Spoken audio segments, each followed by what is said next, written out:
Assalamualaikum guys, welcome back to my channel summer pack of light school. आज का जो हमारा स्टार्ट है वो है पेज नंबर 5 जो है समर पैक का पेज नंबर 5। बाकी सारे जो हैं पिछला जो काम था वो मैंने आपको प्रॉपर अपलोड कर दिया हुआ है अपने चैनल पे। प्रॉपर एक प्लेलिस्ट बनाई हुई है, तो आप उस प्लेलिस्ट पे क्लिक करेंगे तो आपको सारी की सारी वीडियोस जो हैं समर पैक की शुरू से सारी की सारी वीडियोस आपको मिल जाएंगी टाइम पे। तो अब हम स्टार्ट करते हैं ये। और स्टार्ट करने से पहले मेरी आपसे रिक्वेस्ट यही होगी कि चैनल को सब्सक्राइब कर लें, वीडियो को लाइक कर दें, बेल के आइकन को ज़रूर प्रेस करें ताकि मेरी आने वाली तमाम वीडियोस आपको टाइम पे मिल जाएं। तो हम स्टार्ट करते हैं।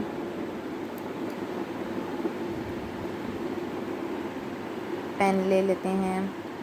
इसके लिए बस हमें एक पेन की ज़रूरत है क्योंकि क्वेश्चंस जो हैं वो पहले से लिखे हुए हैं। लिड को हम साइड पे रख देंगे।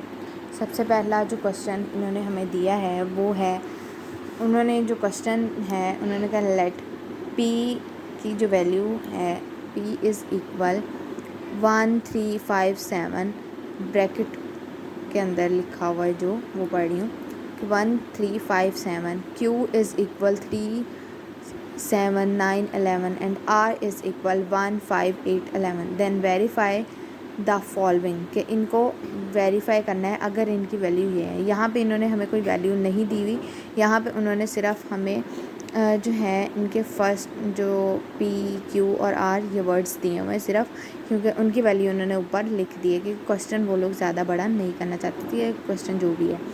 तो इन्होंने कहा p union q is equal p union q is equal q union p। अब उन्होंने सबसे पहले हमने जो करना है वो है p यूनियन q, यानी p और q का यूनियन फाइंड करना है। अब सबसे पहले हम लोगों ने जिस तरह पहले मैंने आपको बताया था फर्स्ट क्वेश्चन में कि हमने यूनियन किस तरह फाइंड करना है, इसमें हम डायरेक्ट यूनियन नहीं फाइंड करेंगे क्योंकि स्पेस कम है, हमने सिर्फ और सिर्फ इसका आंसर लिखना है। तो मैंने जो है पहले से यूनियन फाइंड कर लिया हुआ है, तो मैं आपको इस पे आंसर लिख के दिखा देती हूँ। सबसे पहले हमने यहाँ लिखना है p यूनियन q, यानी फ़र्स्ट वैल्यू है p यूनियन q, ये वाली लिखनी है हमने पहले, ठीक है। तो अब p union q is equal, मैंने यूनियन फाइंड किया हुआ है इसलिए मैं डायरेक्ट आंसर ही आपको फाइंड करके लिखूँगी, तो आप लिख लीजिएगा।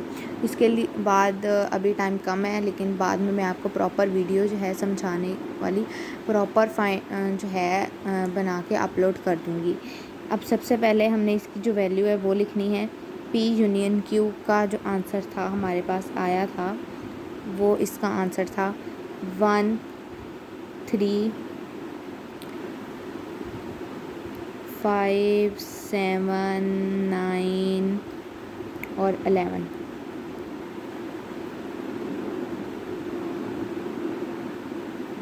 ये जो है p यूनियन q का आंसर था, ठीक है। उसके बाद जो है उन्होंने कहा, उसके बाद हम लोगों ने फाइंड करना है q यूनियन p। अगर आपको इस तरह समझ नहीं आ रही तो आप एक अलग रफ़ रजिस्टर ले लें, उसके ऊपर अलग से सॉल्व कर लें। पहले p और q का यूनियन फाइंड करना है प्रॉपर वैल्यूज़ लिख के, जिस तरह मैंने आपको बताया था। दिखा देती हूँ एक बार आपको, जिस तरह मैंने आपको इधर बताया था कि किस तरह आपने यूनियन फाइंड करना है, इसी तरह आपने जो है वीडियो को वो वाली वीडियो लगा के यूनियन वाली के, जिस तरह मैंने आपको प्रॉपर समझाया हुआ है कि यूनियन किस तरह फाइंड करना है, तो उस तरह आप एक अलग रजिस्टर पे भी यूनियन फाइंड कर सकते हैं। टाइम कम है और काम ज़्यादा है तो इस वजह से मैंने प्रॉपर तरीके से आपको यूनियन फाइंड करके नहीं बताया। तो अब हम स्टार्ट करते हैं q यूनियन p। इसका जो आंसर है डायरेक्ट हम आंसर ही लिखेंगे, इसका आंसर भी यही है 13579 और 11।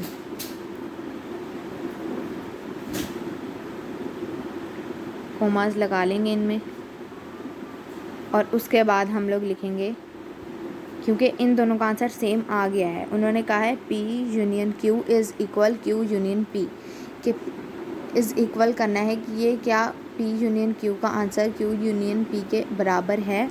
तो हमने वेरीफाई कर लिया है क्योंकि इन दोनों का आंसर बिल्कुल सेम आ रहा है। तो हम लिखेंगे देन नहीं लिखेंगे हम वेरीफाई, कुछ भी आप लिख दें कि 1 minute.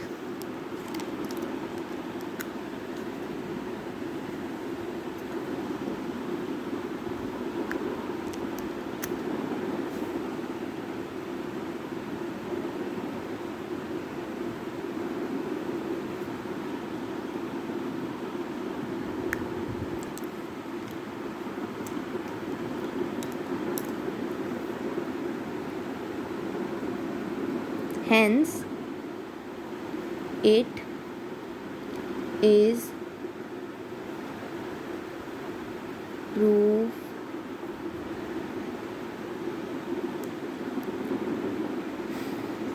proof that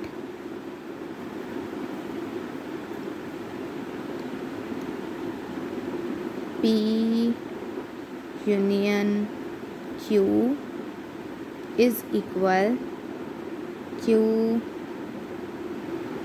union P. Hence, it is proof that P union Q and U union P कि प्रूव हो गया है कि जो है ये इक्वल है, ठीक है, कि इन दोनों का आंसर सही आ गया है। अगर इन दोनों का आंसर सही है तो ये प्रूव हो गया है कि ये इज़ इक्वल हैं, कि इसके बराबर हैं। इज़ इक्वल का मतलब बराबर ही होता है, तो इसका आंसर हमारा ये है। Hence, it is proved that P union Q and U union P is answer। ठीक है, उसके बाद हम सॉल्व करेंगे सेकंड क्वेश्चन। अब सेकंड क्वेश्चन में भी इन्होंने यहाँ पे हमें दिया है 3 वैल्यूज़ कर दी हैं। यहाँ पे 2 थी तो यहाँ पे इन्होंने वैल्यूज़ को 3 कर दिया कि उन्होंने जो है स्टेप बाय स्टेप किया है। तो अब हमने इसका भी यूनियन ही फाइंड करना है। पार्ट बी का यूनियन हम इस तरह फाइंड करेंगे, ब्रैकेट लगा लेंगे पहले, P यूनियन Q और ब्रैकेट ऑफ कर देंगे। उसके बाद लिखेंगे हम यूनियन R। यूनियन का यू ही होगा ना, तो यू कह लेंगे, यूनियन कह लेंगे, एक ही बात है। उसके बाद हम लोग इज़ इक्वल लगाएंगे और फिर जो है इसका जो आंसर है वो लिख लेंगे। और इसका जो आंसर है वो है, क्योंकि मैंने आपको पहले भी बताया है कि मैंने एक पेज पे अलहदा जो है इसको फाइंड कर लिया था, लेकिन वो पेज अब I don't know where is the page, तो वरना मैं आपको ज़रूर दिखाती कि मैंने किस तरीके से इसको फाइंड किया है। तो अभी टाइम कम है इस वजह से, नहीं तो मैं आपको प्रॉपर वीडियो बना के दिखाती। तो अभी तो आपने समर पैक ही करना है, समर पैक कर ले, फिर उसके बाद मैं आपको प्रॉपर तरीके से समझा भी दूँगी। उसके बाद करना है हमने इसका आंसर जो है 1 3 5 7 8 9 11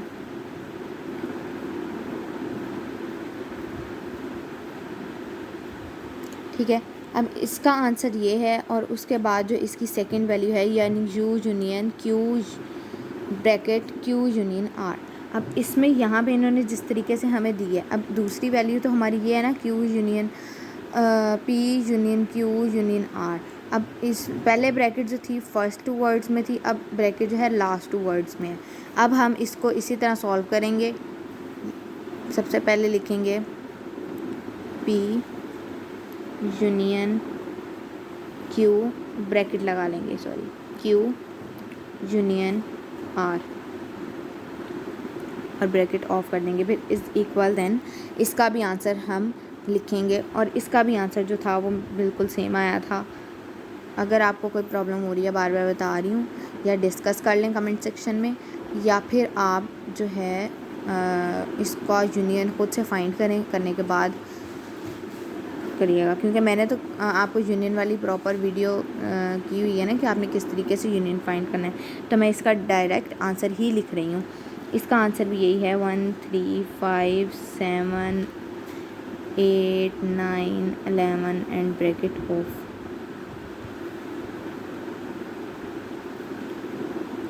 उसके बाद ये हो गया। तो उसके बाद हम लोगों ने जो, अब इन दोनों का आंसर भी बिल्कुल सेम आया है, तो इधर भी हम ये लिखेंगे HENCE hence it is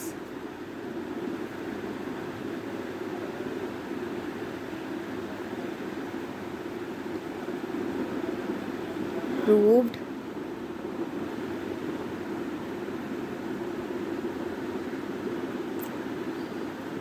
that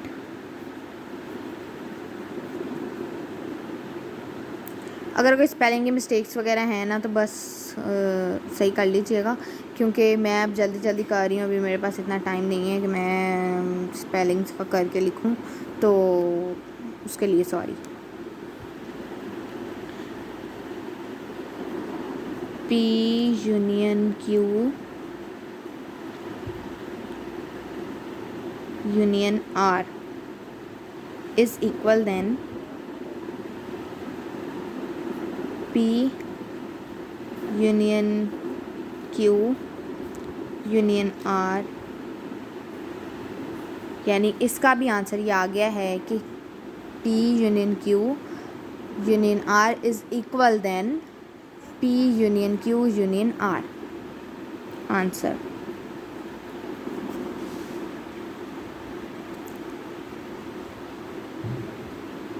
उसके बाद जो है C है, जो इसका पार्ट C है वो हम करेंगे, क्योंकि ये थोड़ा सा डिफरेंट है, क्योंकि जो है हमने इंटरसेक्शन इसका फाइंड करना था, तो अब हम इसका इंटरसेक्शन फाइंड करते हैं। चलें, तो देखें अब हमने इसका जो है फाइंड करना है, और वो होगा हमारा, इसका भी जिस तरह हमने इसको सिंपल सा फाइंड किया, क्योंकि स्पेस कम थी इस वजह से हमने इसको पूरा पूरा फाइंड नहीं किया, तो इसको भी सेम इसी तरह करेंगे। इसमें डिफरेंट ये है कि इसमें जो है इंटरसेक्शन B फाइंड करना है, कि इन्होंने यहाँ पे कहा है P intersection Q union R is equal, कि प्रूव करें कि P इंटरसेक्शन Q जो है union P intersection Q union R is equal है P intersection Q union P intersection R के। अब ये थोड़ा सा आपको मुश्किल लगेगा, क्योंकि ये मुश्किल है थोड़ा, ठीक है। देखें, सबसे पहले हम इसका जो है ब्रैकेट सॉल्व करेंगे, जो है इसकी Q ब्रैकेट ही सॉल्व करेंगे सबसे पहले, क्योंकि ब्रैकेट इम्पॉर्टेंट है। Q यूनियन R जो है सबसे पहले हम इसका फाइंड करेंगे, और Q यूनियन R जो है इसका आंसर है ब्रैकेट 1 3 5 7 8 9 और 11, कॉमास लगा लेंगे हम इनमें। उसके बाद जो है हमने इसका प्रॉपर जो वैल्यू है वो फाइंड करनी है, और वो इस तरह होगी कि अब इसका तो हमने Q यूनियन R निकाल लिया है, अब हमने यहाँ पे पूरी की पूरी वैल्यू लिख देनी है, P intersection bracket Q union R, ठीक है। उसके बाद हमने आगे लिखना है, इसका जो आंसर है वो लिखना है इज़ इक्वल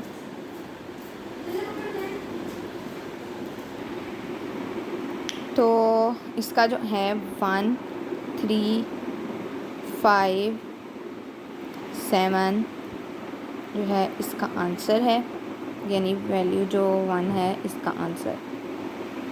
अब इतने पार्ट का हमने आंसर निकाल लिया है, और इस इतने पार्ट का आंसर जो है 1 3 5 और 7 आया है, ठीक है। उसके बाद अब जो पार्ट 2 है हमने उसका आंसर निकालना है, और उसका आंसर हम इस तरीके से निकालेंगे कि अब दोनों ही ब्रैकेट्स हैं, तो हम पहले वाली ब्रैकेट पहले सॉल्व कर लेंगे। पहले वाली ब्रैकेट जो है हम पहले सॉल्व कर लेंगे, और वो इस तरीके से सॉल्व करेंगे हम, P intersection Q bracket of is equal. इसका आंसर जो है वो हम फाइंड करते हैं, वो है 3,7। अब इसका आंसर ये है, तो हम अब जगह इतनी नहीं है तो हम इधर आगे ही से स्टार्ट कर लेंगे, और वो है उसके बाद हम next bracket P intersection R,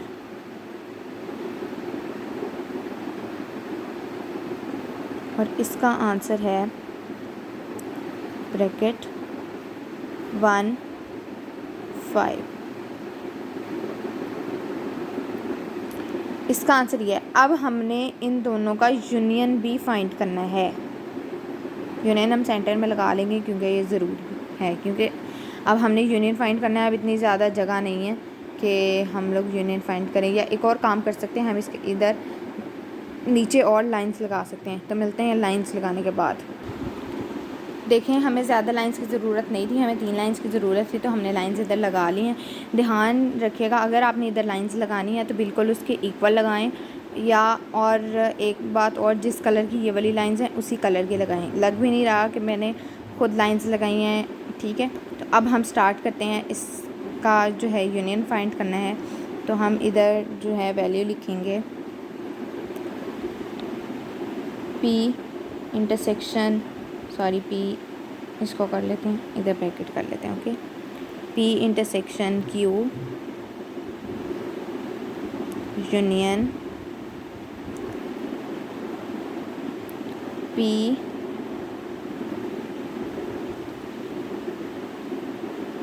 intersection R। आराम से मैं आपको इस वजह से समझा रही हूँ ताकि अच्छी तरह आपको समझ आ जाए।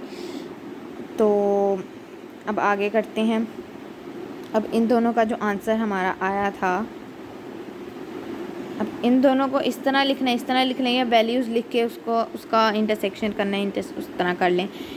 तो हम इसी तरह ही करेंगे और उसका आंसर लिख देंगे, और उसका आंसर जो था वो हमारे पास यही आया था।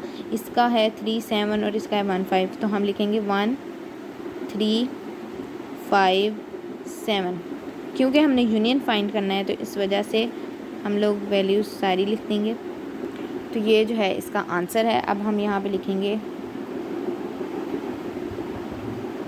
Hence it is proved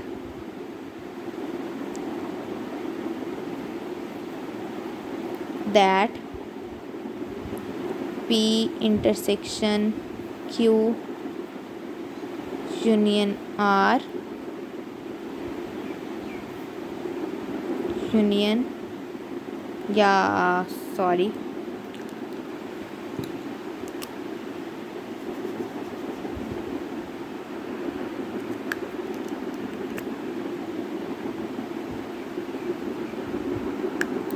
is equal लगना था और मैंने यूनियन लगा दिया। उसके बाद यहाँ पे आएगा P इंटरसेक्शन Q, यहाँ पे यूनियन आएगा। और अगर आपने यहाँ पे वैल्यू लिखनी है तो लिख लें, वरना अदरवाइज़ हम लोग यहाँ से स्टार्ट कर लेंगे, कोई इतना मसला नहीं होगा। P इंटरसेक्शन R कि hence it is prove that, ये प्रूव हो चुका है कि P intersection Q union R जो है इक्वल है P intersection Q union P intersection R के, और ये है इसका आंसर। तो गाइस बताएं आपको कैसा लगा। तो अगर आपको पार्ट नेक्स्ट चाहिए न्यू व्यूवर्स के लिए, जो मैं बात कर रही हूँ कि जिन्होंने चैनल को सब्सक्राइब नहीं किया वो सब्सक्राइब कर दें ताकि मेरे आने वाली तमाम वीडियोस आपको मिल जाएं। बेल के आइकन को भी प्रेस कर दें, तो आपके लिए फ़ायदेमंद है। मुझे क्या, तो शेयर करें इसको ज़्यादा से ज़्यादा, और कमेंट में जो है बताएं कि आपको कैसा लगा, और अगर कोई प्रॉब्लम हो रही है तो तब भी आप कमेंट सेक्शन में बताएं। And thank you so much.